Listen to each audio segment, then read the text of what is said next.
छोट तोहर मोट बाए जीजा डाली डाली हाथ जनी करी गिजा गिजा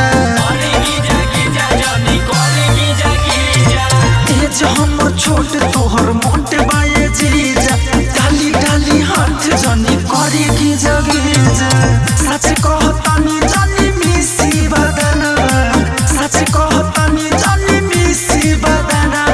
दाबी जन जवनवा जीजा दाबी जन जवनवा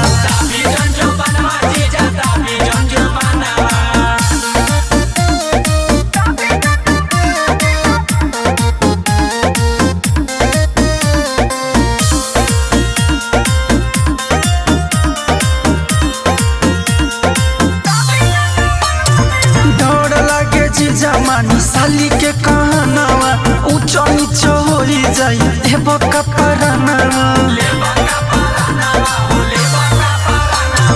डर लागे जी जमानी साली